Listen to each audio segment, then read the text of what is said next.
Saya mau ajar saudara sesuatu. Sebelum sebentar kita akan berbicara tentang belajar tentang fungsi-fungsi pada kedudukan dan tempat yang tepat. Apa itu karunia? Apa itu bahasa roh? Kapan digunakan? Apa fungsinya? Anda harus tahu. Kalau tidak, nanti Anda penuh Roh Kudus, terus Anda tidak menggunakan kepenuhan itu dengan baik. Anda akan rugi. Tapi sebelum itu, saya mau ajar Anda sesuatu hal tentang pimpinan Roh Kudus. Karena sudah beberapa anak saya tanya, bahkan saya lihat grup gembala juga. Mereka kalau ditanya begini, siapa sini kalau berdua tidak merasakan penuh tentang Tuhan? Ya, kira-kira di atas 50% angkat tangan. Kalau saya tanya Anda di sini, siapa di sini yang dalam satu minggu makan makanan tidak dengan baik? Tidak nikmati, coba angkat tangan. Coba angkat tangan. Yang dalam seminggu itu 3 kali makan tidak baik. Coba angkat tangan. Pasti tidak ada yang jawab, karena semua berusaha cari makanan yang bisa dinikmati, betul? Betul? Anda gila tidak? Kalau makanan Anda bisa cari, sampai kalau ditanya, makanan apa yang tidak memuaskan engkau dalam minggu ini? Anda bisa bilang, tidak, semua memuaskan. Mungkin ada 1 kali. Tapi, kalau ditanya, berapa hari engkau berdua tidak puas dalam seminggu? Oh, banyak yang angkat tangan, di atas 3 hari rata-rata. Itu makanya saya katakan,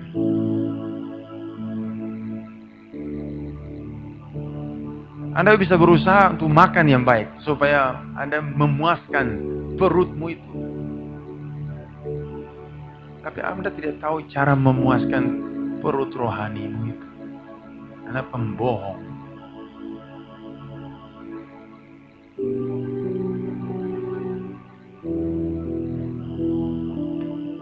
Kita memuaskan diri kita dengan hal-hal lain, itu tandanya kita tidak membangun manusia rohani kita. Semakin kita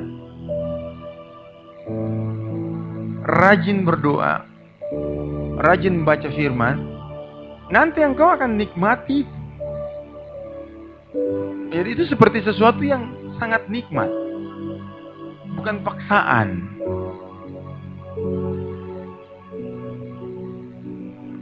Semakin saya ikut Tuhan, dulu pertama belajar itu setengah mati ya. Terus ikut Tuhan, semakin sempurna kita menikmati Tuhan. Nah, tidak sengsara lagi. Oke? Karena kalau ditanya, bagaimana berdoa hari ini? Hari ini bagus, kadang tidak. Ya. Baiklah. Kalau ditanya buat Anda makan berapa, bagaimana minggu ini? Bisa Anda jawab, kadang bagus, kadang tidak. Kecuali Anda miskin sekali. Mesti cari tahu. Bagaimana cara kita masuk baik-baik firman hari ini. Sebab pengetahuan ini baru saya dapat juga dari Tuhan. Ketika tadi malam atau kemarin Dia berbicara kepada saya, karena saya menemukan banyak orang tidak bisa berdoa baik. Lalu saya sudah ajar ini kepada anak sel gembala, karena saya berdoa bisa masuk jauh. Saya tanya anak-anak sel gembala dan anak di luar, saya tanya, khususnya di luar sel gembala. Dan saya tanya Tuhan, dan Tuhan menjawab saya tentang pengajaran tentang bahasa roh. Sebab kalau kita berhasil berdoa, pasti itu ada pengetahuannya. Cuma diuraikan dengan kata-katanya itu, kita butuh Tuhan memberi pengertian kepada saya. Dan Tuhan bicara buat saya begini, tidak tahukah engkau bahwa bahasa roh itu merupakan pintu masuk ke alam roh itu. Dan diberikanlah kepada saya beberapa ayat, akan kita pelajari sama-sama, supaya kita lihat apa fungsi bahasa roh, fungsi karunia-karunia itu juga apa. Ya. Kalau kita tahu fungsinya, maka kita akan suka menggunakannya sesuai dengan fungsinya. Kalau kita tidak tahu, biar kita punya alat, kita tidak bisa gunakannya. Makanya fungsinya hilang. Ya, banyak orang sudah penuh Roh Kudus, tetapi mereka tidak tahu menggunakannya, sehingga mereka tertipu, bahkan tidak dapat hasil dari kepenuhan itu dengan baik. Padahal itu sudah ada, dan itu diberikan Tuhan. Makanya penjelasan tentang penuh Roh Kudus, berbahasa roh itu penting. 1 Korintus 14, saya bacakan ayat 1. Sekali lagi tentang karunia roh. Kejarlah kasih itu, dan usahakanlah dirimu memperoleh karunia-karunia roh, terutama karunia untuk bernubuat. Siapa yang berkata-kata dengan bahasa roh, tidak berkata-kata kepada manusia, tapi kepada Allah. Ingat baik-baik. Bahasa roh itu bukan bahasa akal budi, bahasa manusia. Tapi itu bahasa yang membuat kita bisa berbicara langsung kepada Tuhan. Ingat ini baik-baik. Kalau engkau tidak mengerti ini, engkau akan rugi besar. Ya. Kepada manusia, tapi kepada Allah. Sebab tidak ada seorang pun yang mengerti bahasanya. Oleh roh ia mengucapkan hal-hal rahasia. Bahasa roh itu ada dua, yang bisa diterjemahkan, bahkan dimengerti. Bahkan kadang Anda memakai bahasa Toraja, padahal Anda bukan orang Toraja. Kadang Anda pakai bahasa Ibrani, dan Anda bukan orang Ibrani. Itu yang bisa diterjemahkan. Tapi yang bilang tidak dimengerti seorang pun ini adalah, ini satu jenis bahasa roh yang memang tidak bisa diterjemahkan. Tetapi siapa yang bernubuat, ia berkata-kata kepada manusia, ia membangun, menasihati, dan menghibur. Ayat 4. Siapa yang berkata-kata dengan bahasa roh, ia membangun dirinya sendiri. Jadi semakin sering kau berbahasa roh, engkau akan membangun manusia rohanimu untuk kuat. Akan kuat. Engkau tidak akan gampang lemah. Jadi semakin sering kita bahasa roh, semakin kuatlah kita. Ya, semakin kuat kita. Anda kurang-kurangi bahasa roh, makin lemah dan kerdil engkau.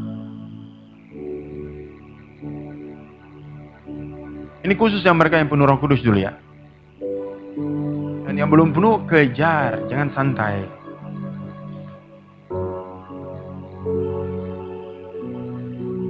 Dia membangun hal-hal ilahi dalam kita. Lanjut, perhatikan baik. Ada ayatnya di sini yang menyatakan bahwa bahasa roh itu adalah roh kita yang berbicara. Bukan jasmani, tapi roh. Maka itu mengapa dikatakan itu merupakan pintu masuk menuju ke alam roh. Karena roh ke roh. Jadi Anda tidak boleh berhenti di ayat 1 Korintus 14.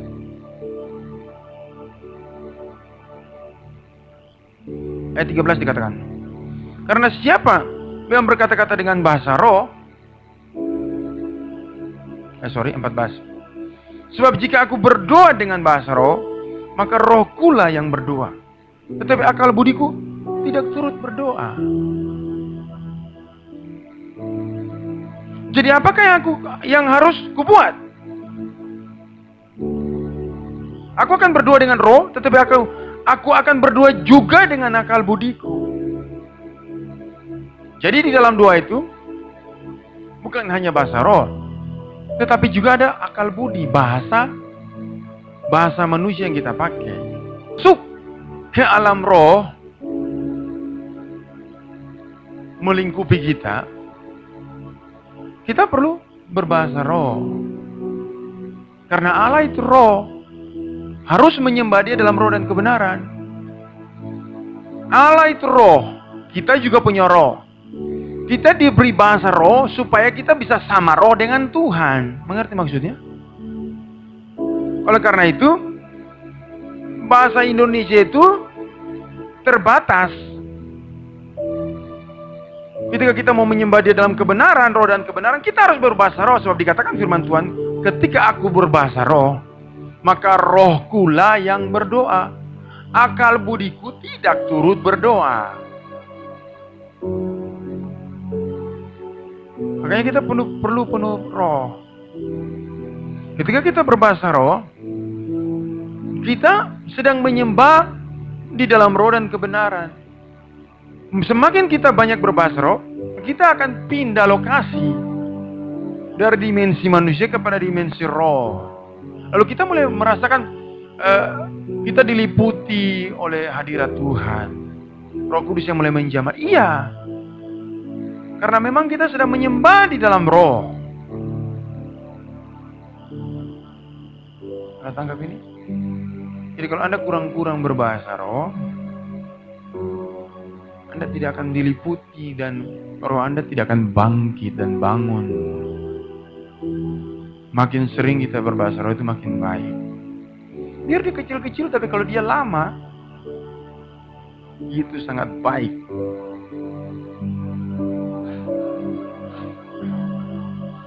Karena saya melihat banyak anak-anak ditanya, mereka bilang sehari rasa, sehari tidak.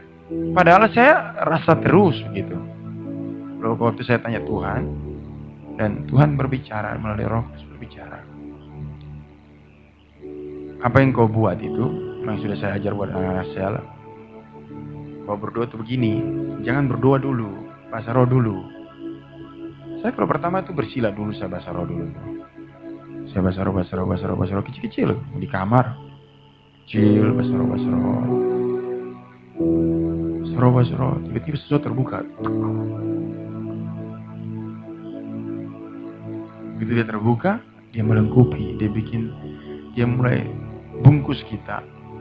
Dan tubuh kita ini hilang malasnya, hilang gelisahnya, terarah konsentrasinya, pikiran jadi tenang, tidak kacau.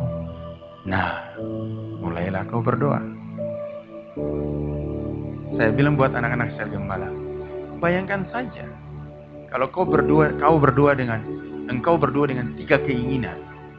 Yang satu di tubuh, yang satu di jiwa, dan satu di roh. Lalu ketika engkau berdoa, keinginanmu ke Tuhan, tapi pikiranmu lari-lari. Tubuhmu tarik engkau karena pemalas. Engkau tidak boleh berdoa dengan 3 keinginan sekaligus. Dia harus terbungkus dalam satu. Begitu Roh Kudus datang, dia akan bungkus jadi satu. Dia bikin tenang tubuh dan jiwa. Semua terarah kepada Tuhan, mengikuti roh Anda. Lalu Anda akan merasakan Tuhan saja. Itu yang saya lakukan. Dan saya tanya pengetahuannya, Tuhan menjawab. Berdoa itu tidak usah buru-buru. Ulangi. Berdoa itu tidak usah buru-buru. Masuk. Jangan. Pelan-pelan. Rasa roh pelan-pelan. Sebentar lagi dia akan terbuka. Biar kita kacau. Biar kau baru baku hantam dari kantor ini pulang. Ada satu pengetahuan yang sudah saya ajar buat anak-anak sel. Tapi nanti berikutlah. Saya merasa tidak terdorong untuk bicarain dulu. Dan waktu habis disampaikan itu, semua berdua bagus. Ya. Tapi masuk itu santai, entah berat, entah ringan, duduk saja, Basro. Pelan-pelan, sambil mulai angkat hati pelan-pelan, fokus.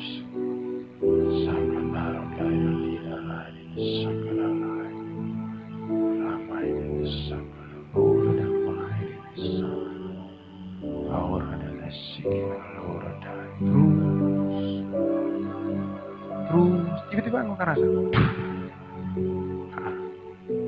waktu ini dia datang. Mulai atur posisi yang lebih rapi, entah berlutut, entah bersirah, tegakkan badan.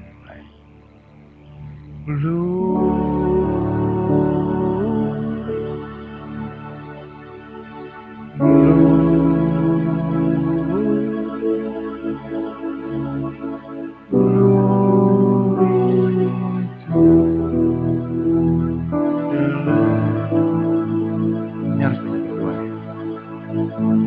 Makin hari makin parah.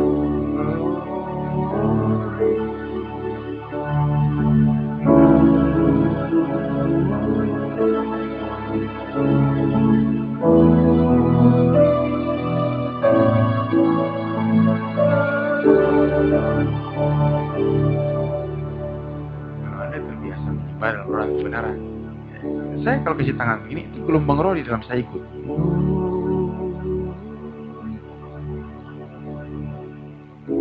Terus Anda bahasa roh, Roh Kudus akan bawa Anda masuk. Dan ketika engkau berdoa, engkau rasa nyaman. Kalau sudah menyentuh kita, dengar ya. Kita tidak boleh antara ya dan tidak, atau tahu dia ada dan tidak, 50-50. Engkau akan bingung itu Tuhan atau bukan. Tuhan itu engkau harus buat dia nyata dan engkau betul-betul lihat betul dia. Sehingga engkau tahu itu dia. Jadi, engkau tahu itu dia. Nanti kalau ada sesuatu yang datang mau mempengaruhimu, tidak bisa menggoyahkan engkau. Karena engkau tahu itu dia. Itu dia. Tapi kalau engkau rasa Tuhan itu sedikit-sedikit saja, zaman itu terlalu halus, terlalu dangkal, engkau gampang melupakan dia.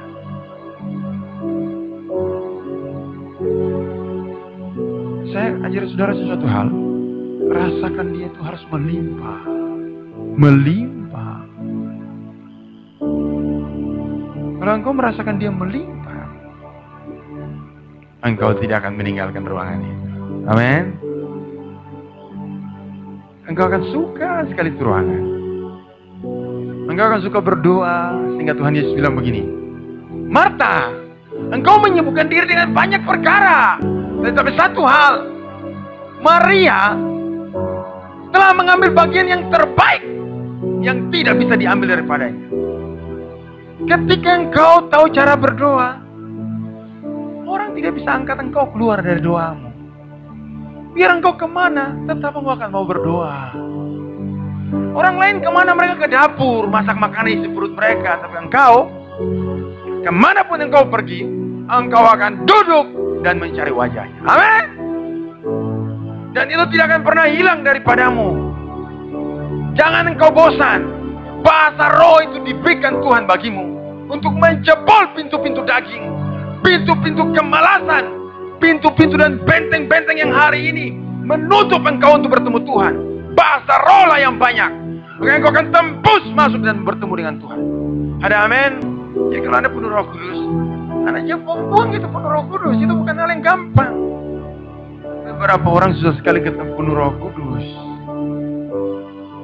Saya heran, ada orang penuh Roh Kudus tapi berdoa mata selalu rebesik. Saya heran. Saya mau menari-nari. Kenapa ada orang gila begini? Penuh Roh Kudus tapi kalau berdoa, untuk apa kau penuh Roh Kudus? Untuk apa ada bahasa roh padamu? Kalau orang belum penuh Roh Kudus, mungkin kita lihat mata saja. Ya, kita bilangnya itu daging, kasihan. Belum penuh Roh Kudus. Bagaimana doamu? Bisa di gereja saya rasa enak, kata kalau di rumah tuh mati kerasa. Ini kok saya mengerti. Kalau ditanya ulang lagi, kau harus menjawab. Di rumah dan di gereja beda tapi tipis. Oke? Bahkan di rumah lebih hebat. Itu bukan berarti Anda polos, Anda berbahasa roh sampai mulut berbusa-busa. Bukan itu maksudnya. Bahasa roh itu pelan-pelan. Dia menanjak. Kalau Anda belum merasa, ulangi lagi.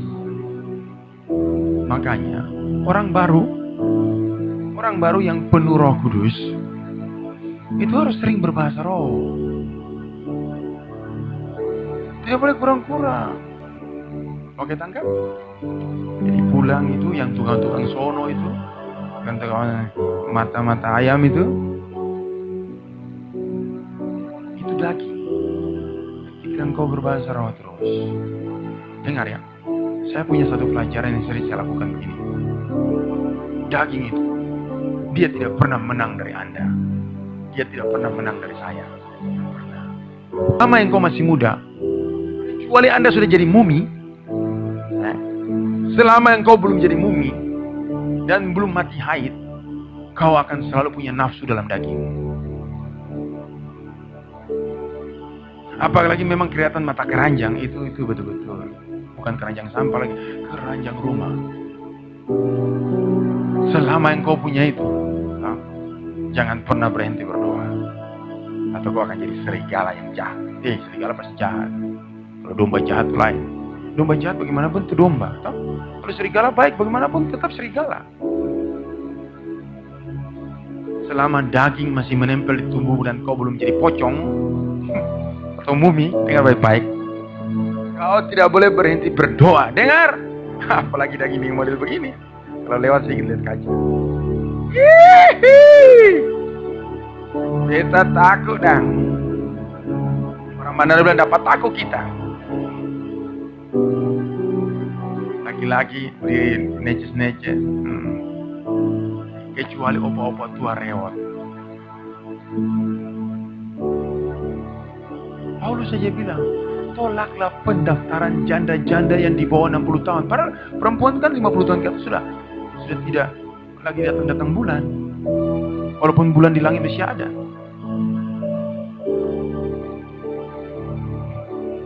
Tapi Paulus bilang tolak pendaftaran. Jangan percaya daging, oke? Saya punya sesuatu hal. Saya selalu bilang begini, daging, kau tidak akan pernah menang dari saya. Sebab saya tahu senjata melumpuhkan engkau. Tapi kadang saya juga takut. Kalau saya sudah diserang terlalu banyak, daging itu berlapis-lapis. Itu biasa kita berdua itu lama itu. Untuk tembus ke dalam yang paling dalam itu lama. Jadi jangan Anda pandang enteng juga. Sekalipun Anda punya sesuatu yang Tuhan berikan, supaya Anda bisa masuk tembus ke alam roh. Dan menikmati dan membersihkan dirimu. Tapi jangan pandang enteng. Amin. Untuk tidak berdoa, jangan. Saya bilang saudara, ketika tiap-tiap hari engkau berdoa, setiap kali berdoa tembus hadirat, itu doamu begitu gampang. Tapi kadang ada kesibukan, ada rasa ada sakit atau ada apa saja yang bikin engkau tidak berdoa. 2-3 hari itu seperti ada sesuatu yang sisip masuk. Cuk! Tapi kalau kita berdoa begitu, susahnya tembus. Daging itu saya kasih tahu Anda, daging itu dia seperti penyakit yang menjalar. Begitu roh tidak ada, dia masuk. Saya sudah perhatikan. Begitu damai sejahtera hilang, kemalasan datang.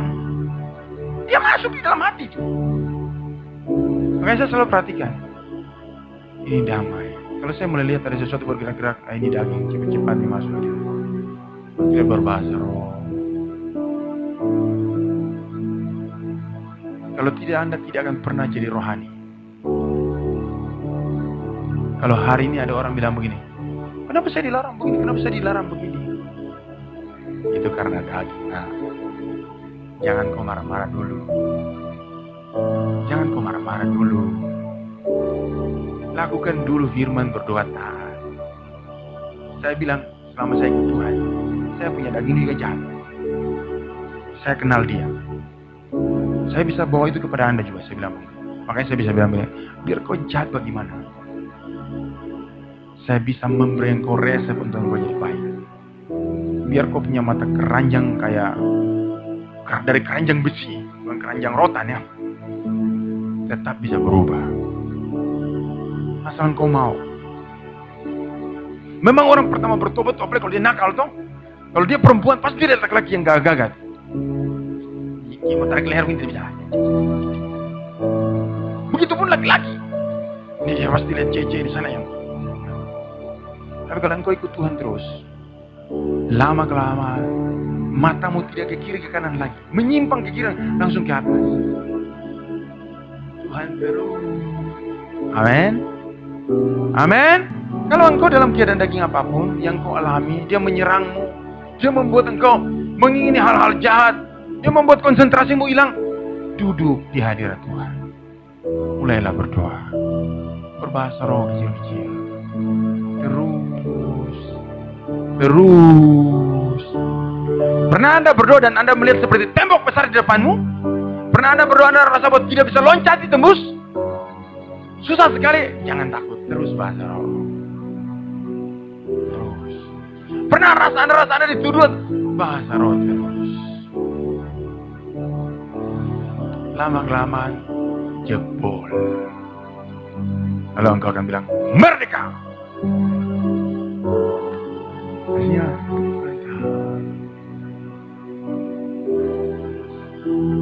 Selama engkau belum melihat sesuatu terbuka, kau pasti punya mata begini. Saya pernah mengalami ini. Diserang roh mengantuk. Saya kasih tahu Anda, tubuh kalau mengantuk itu bisa dikalahkan. Tapi kalau roh mengantuk, itu artinya beberapa lapis. Dia bikin tubuh mengantuk, baru dia bikin matamu tuh kayak orang habis minum CTM 10 biji. Tapi karena saya tahu sebentar kau kalah, ya saya terus bahasa roh.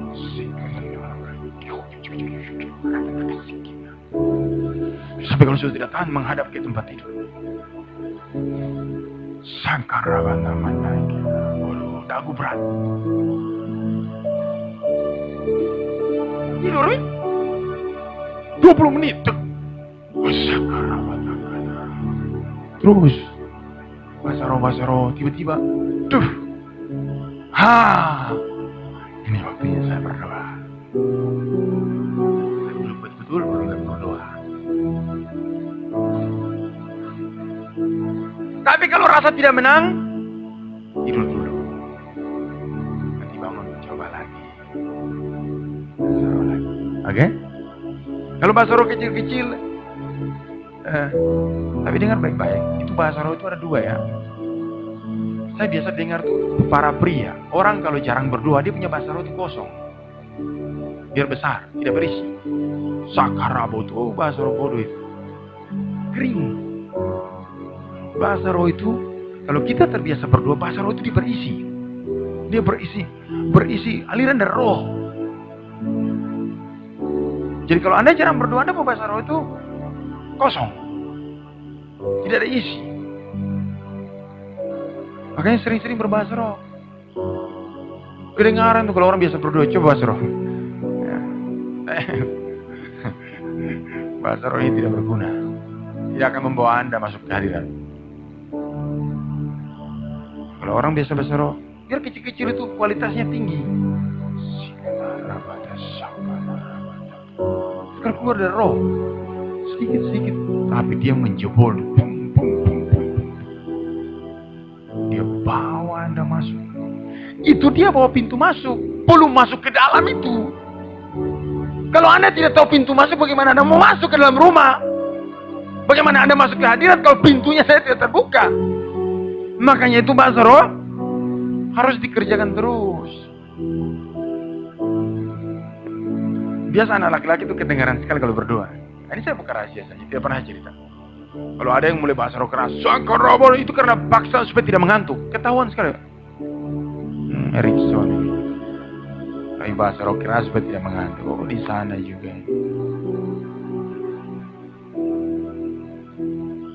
Makanya itu jangan main-main. Kalau anak-anak perempuan berdua tidak ngantuk, kenapa? Saya baru tahu kenapa anak perempuan tidak ngantuk berdua. Kalau mereka berdua sama saya juga pasti tidak ngantuk. Kenapa? Karena saya berdua itu sistemnya diam. Anak perempuan kalau berdua tidak semua langsung 1, 2, 3 langsung Sukarabu itu ya jelas tidak ada yang mengantuk lah kalau yang begitu. Kalau coba ikut gembala yang berdoa, saya kalau berdoa kan tidak seperti Anda yang berdoa tidak, saya kalau berdoa halus. Bukan halusinasi ya, halus. Iya saya halus, Anda halusinasi. Begitu saya halus, Anda halusinasi. Nah itu.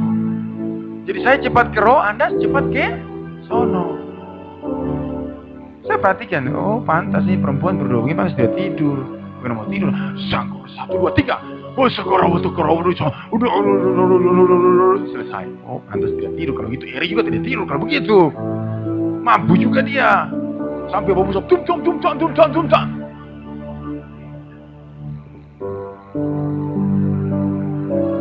Pantas anak-anak saya itu tidur, kan kalau saya berdoa itu kan suka seperti di malam hari. Tidak mungkin ada Jeremy sama mamanya. Jeremy datang langsung, pak, papa diam.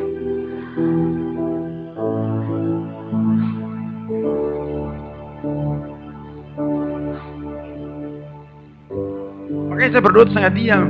Nah, kalau berdoa itu kan ada ibu gembala, Jeremy di ujung sana. Saya berdoa itu, bisik-bisik sekali. Bisa ribut. Anda berani belajar ini, awal-awalnya pasti Anda tidur. Begini. Dulu saya awal belajar begitu juga. Oh, berdoa di mana? Di luar. Panas. Ah, di sini mulai enak. Pertama berdoa begitu. Waduh, tapi ini cilaka nih. Berdoa sunyi ini. Kalau terbiasa, dia bawa kita masuk hadirat. Tapi kalau tidak terbiasa, dia bawa kita masuk juga ke hadirat lain. Pertama saya coba itu begitu. Karena saya bukan orang yang berdoa pelan, agak kuat. Tapi karena ini sekarang bentuk jadi pelan. Kita sampai 5 menit.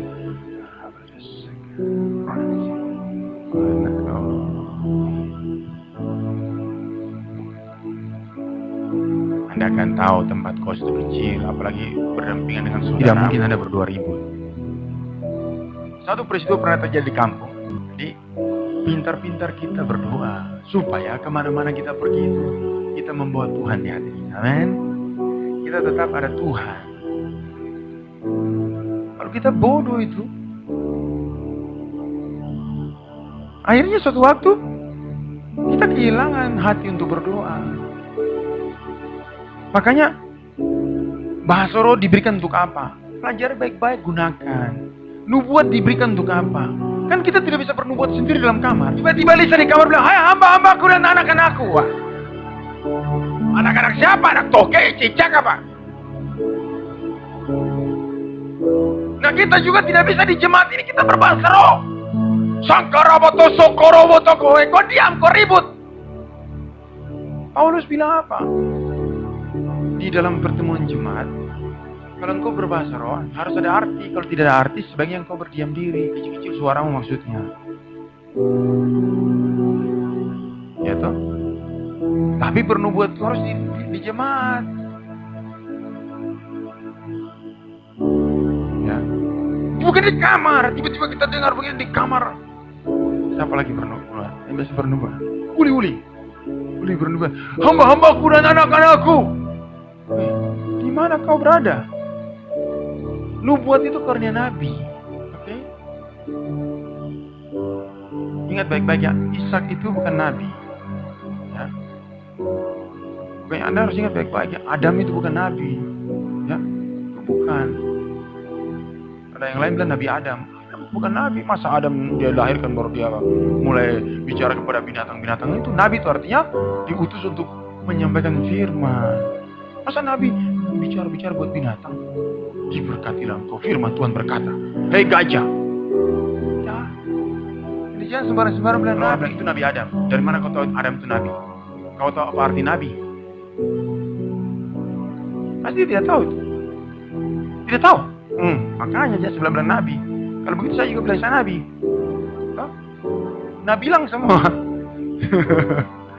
Makanya jelas. Tidak boleh sembarang. Datang bilang, ini Nabi iri. Bagaimana kau bisa bilang itu Nabi? Berdasarkan karunia. Nabi itu dia punya karunia bernubuat. Dia punya karunia apa? Mujizat. Nabi itu kalau tidak salah 4 karunia. Dari karunia itu kita tahu karunia penglihatan. Nah, makanya dibilang si pelihat itu. Nah, ini karunia penglihatan juga. Kalau Anda punya karunia penglihatan, punya nubuat, itu tanda-tanda roh kenabian ada padamu. Tapi kalau bilang dia nabi, dia tidak punya karunia penglihatan, nubuat juga tidak ada. Lalu kau nabi apa? Jadi mari pelajari baik-baik fungsinya dengan teratur supaya kita tidak salah menggunakan, ya, dan tidak kurang juga menggunakan. Bernubuat harus di tempatnya, bahasa roh harus bagaimana. Kecuali engkau berbahasa roh dan engkau menafsirkan. Ada orang yang berbahasa roh sambil menafsirkan.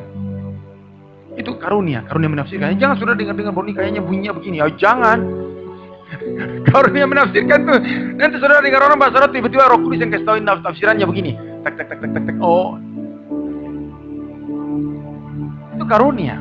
Oke? Gunakan sesuai dengan fungsinya ya. Pulang dari sini, yang sudah penuh Roh Kudus, gunakan.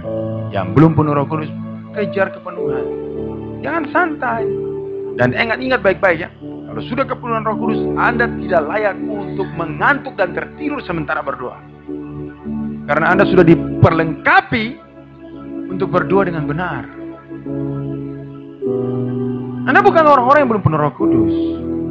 Dan juga orang yang belum penuh Roh Kudus berusaha sampai penuh.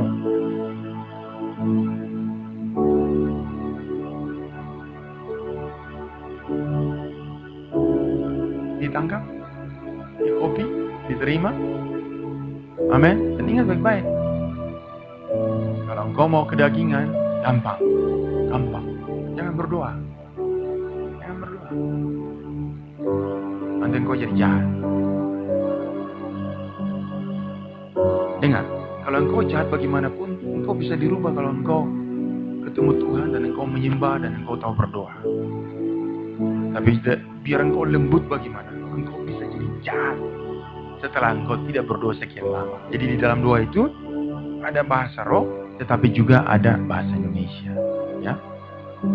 Dan ingat sekali lagi, sebelum saya tutup, dengar, bahasa roh itu adalah pintu masuk kita ke roh. Itu pintu ya. Setelah itu dia akan membawa kita ke dalam. Hadirat Tuhan turun, kita akan masuk lebih jauh ke dalam. Dan ingat, saya katakan buat kita semua, dengar baik-baik. Roh Kudus itu dia yang membuat kita bisa berjumpa dengan Tuhan, mengenal Tuhan, sadar akan Tuhan. Dia yang membuat kita bisa berdoa. Pokoknya dia yang memimpin kita ke dalam seluruh kebenaran. Engkau tidak akan mengerti kebenaran dan melakukannya tanpa Roh Kudus. Jadi bergaul dengan dia. Sebab kemampuan untuk melakukan perintah Tuhan dan bertemu dengan Tuhan itu hanya Roh Kudus. Bahkan saya mau bilang buat Anda, tanpa Tuhan memperkenalkan kekudusan buatmu, tanpa Tuhan memperkenalkan, tanpa Roh Kudus memperkenalkan Tuhan dan mengajar engkau tentang seluruh kebenaran dan membawa engkau di dalamnya, engkau tidak akan mampu dan tidak bisa mengenal Tuhan. Oleh karena itu, jangan pandang enteng itu Roh Kudus. Jangan. Sebab dia itu yang membawa kita. Tunggui dia. Kalau engkau mau berdoa, tunggui dia. Basro, dia itu seperti kereta luncur, pesawat jet yang membawa kita masuk ke dunia roh. Itu Roh Kudus. Tanpa dia engkau tidak akan bisa masuk jauh ke dalam. Tidak bisa. Jadi kalau berdoa itu tunggui dia. Basro.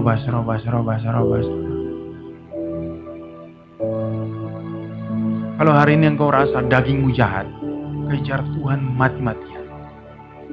Jangan kau santai. Kalau kau santai, daging juga bekerja. Jangan Anda kira daging tidak bekerja. Daging itu mengerjakan yang jahat.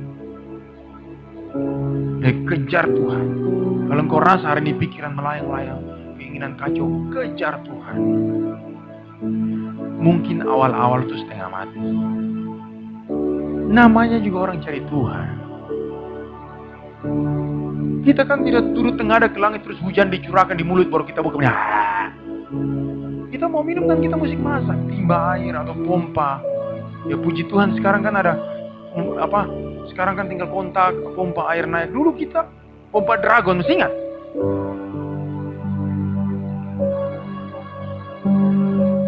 Kecil-kecil sampai punya spir besar.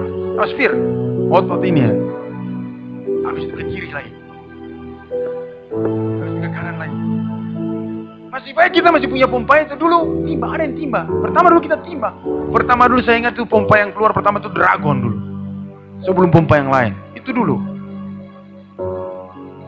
Minum air kehidupan dari Tuhan. Mari berusaha sedikit.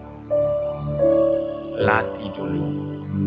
Dengar, kalau kita cari Tuhan sungguh-sungguh, kita merendahkan diri sungguh-sungguh, aliran roh itu selalu tuh, lihat, air itu tidak pernah dia menuju ke tempat yang tinggi, tapi dia selalu mengalir ke tempat yang rendah.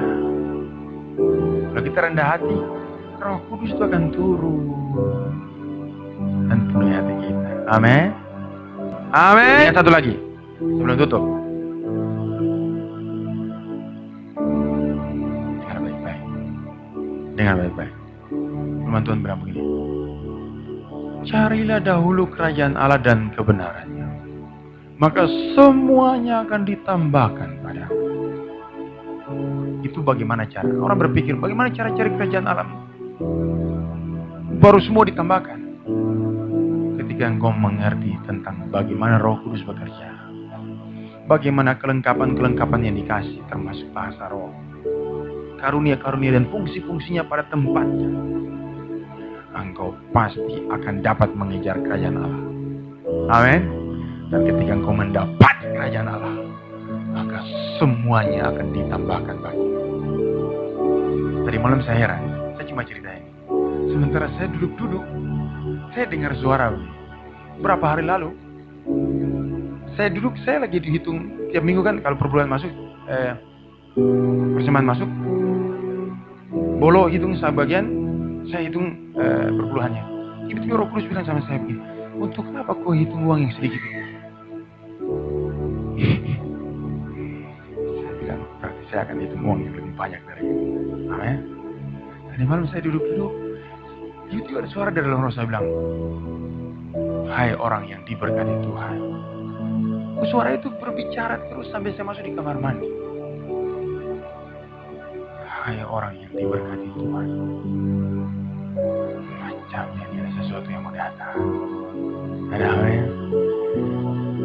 Kejar kerajaan surga.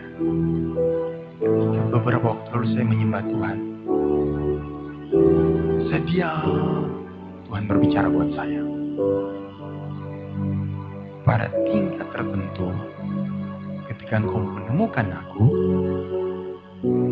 maka kerajaan surga itu, maka aku akan memberkati dan menjamin seluruh hidupmu.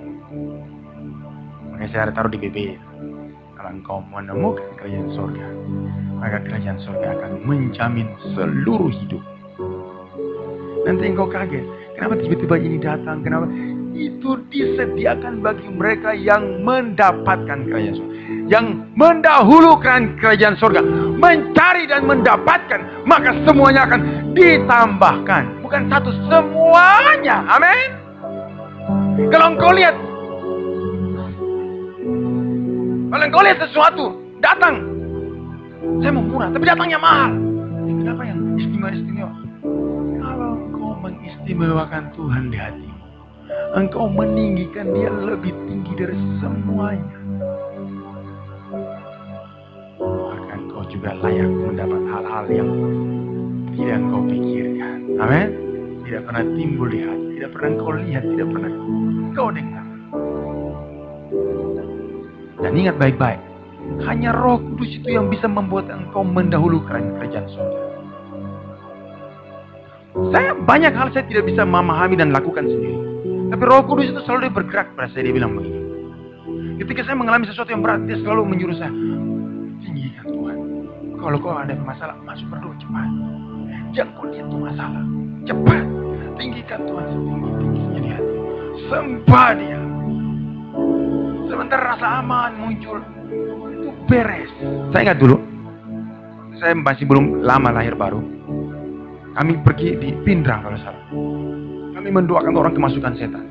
Kita doakan berjam-jam dan saya juga tidak tahu kapan orang setan itu keluar dari dia. Tapi dari situ saya belajar. Ketika saya doakan, saya merasa damai sejahtera yang luar biasa. Dan saya bilang, dan itulah Tuhan bicara sama saya begini, itu tandanya Dia sudah pergi. Kalau damai sejahtera sudah datang, itu tandanya kerajaan surga sudah ada di sini. Jadi ketika kita menyembah Tuhan, waktu kita rasa kacau, banyak serangan, kita menyembah Tuhan, begitu datang hadirat Tuhan memenuhi hati kita, itu tandanya kemenangan ada padamu. Amin. Semua yang kacau jadi urusan Tuhan. dengar baik-baik. Peperangan itu sebenarnya terjadi di alam roh. Itu yang membuat Anda kacau. Tapi kalau Anda memenangkan peperangan di alam roh lebih dulu, maka semua yang lain akan dikontrol dari atas. Kalau menang di roh, di dunia aman, akan teratur. Makanya jangan berhenti-berhenti berdoa. Ketidakamanan terjadi di dunia itu karena di rohnya engkau tidak bereskan. Engkau tidak bereskan apa yang di dalam roh. Engkau tidak membersihkan atmosfer itu. Polusi itu. Maka polusi dari roh itu datang kepadamu. Tapi engkau membereskan lebih dulu hubunganmu di surga, di alam roh itu, maka di alam nyata itu damai. Amin.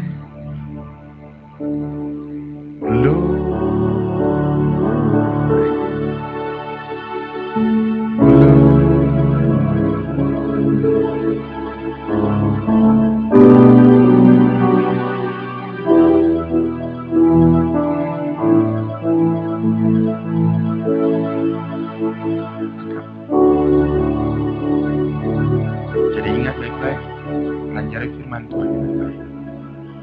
Dan lihat fungsinya masing-masing. Kelengkapan-kelengkapan senjata dan kuasa yang Tuhan berikan dan pergunakan dengan baik. Maka engkau akan bisa berperang, memenangkan pertempuran, memenangkan peperangan, dan engkau bisa aman. Tuhan itu tidak mau kita jadi anak kecil. Dia mau engkau bertumbuh. Dan dia tidak mau engkau jadi bayi. Dia tidak mau engkau jadi anak haram. Dia tidak mau engkau menjadi anak yang lemah. Dia selalu memperlengkapi kita untuk selalu kuat dan lebih dari pemenang. Jadi kita tidak boleh jadi orang bodoh. Kita harus jadi murid dan terus belajar. Jangan jadi murid yang sehari masuk sekolah, hari kedua tidak masuk. Kapan engkau naik kelas? Rajinlah. Coba firman Tuhan bilang apa? Kerjakanlah keselamatanmu. Keselamatan itu harus dikerjakan, dipegang. Kalau engkau tidak pintar-pintar jaga keselamatanmu, pemberian atau anugerah itu dia akan hilang daripadamu. Iblis akan datang menipumu. Dia memerangimu sampai keselamatanmu hilang daripadamu. Jadi kita tidak bisa jadi bayi rohani saja. Kita harus bertumbuh. Karena terlalu banyak tipu muslihat dan jerat di luar sana yang akan menjerat keinginan kita. Bertumbuhlah sehingga engkau bisa enteng hidup kudus. Orang kalau sudah dewasa dalam Tuhan, dia enteng hidup kudus. Ada serangan dia gampang menghindar, dia gampang menghajar. Itu petinju-petinju yang hebat-hebat dipukul, itu kan pukulan cepat. Dia bisa. Tahu? Setan juga tahu mana yang bodoh di antara kalian. Dan setan tahu siapa yang kita. Kita bertumbuh. Tidak ada perintah yang susah dan sukar. Rasul-rasul telah membuktikannya. Baca firman. Itu suratan rasul-rasul. Kalau rasul-rasul bilang perintah itu tidak susah, karena mereka mengalaminya. Mereka juga manusia. Dan kita juga bisa melakukannya. Amin. Amin. Jangan saudara mau jadi pastor karena sekolah lalu tidak menikah. Jangan. Anda betul-betul harus jadi pastor. Kalau tidak mau menikah harus belajar tentang Paulus. Belajar tentang dia. Jangan Petrus. Petrus itu menikah. Nanti Anda tetap akan menikah. Belajar tentang Paulus. Siapa rasul yang tidak menikah? Paulus. Oke. Saya mau belajar tentang dia. Bagaimana dia tidak menikah. Ya, itu dia. Siapa yang tidak mau menikah? Katakan. Orang-orang muda. Sebab ini. Jangan sekarang di rumah ini 90% daging. Yang sudah menikah dosa angkat tangan. Mari kita bertumbuh dengan Tuhan. Dengar ya, hidup dalam Tuhan itu menyenangkan. Harus ketawa gembira. Ya, harus gembira, sukacita. Firman Tuhan bilang apa? Bersukacitalah senantiasa. Biar ada utang. Bersukacita, cari terus Tuhan. Saya selalu kalau macam uang tidak ada, saya bilang Tuhan buka jalan. Kalau bicara sama Tuhan itu bicara seperti orang bicara sungguh-sungguh begitu. Dengar tidak?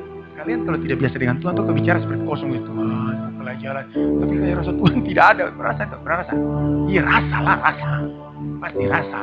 Tapi kalau kita biasa bilang Tuhan buka jalan terus jalan terbuka terus, kita tahu bahwa Tuhan itu ada dan selalu kita minta, kita yakin karena ada bukti.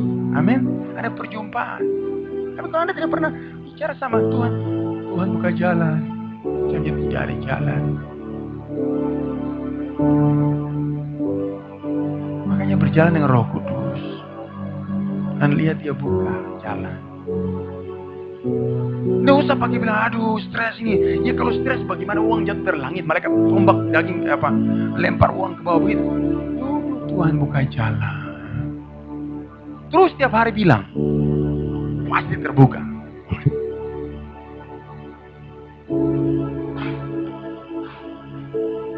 Dan engkau pasti tertawa. Amin. Siapa di sini sudah mulai belajar? Tuhan buka jalan. Tuhan buka jalan. Mesti. Ini harus berdoa, Tuhan buka jalan.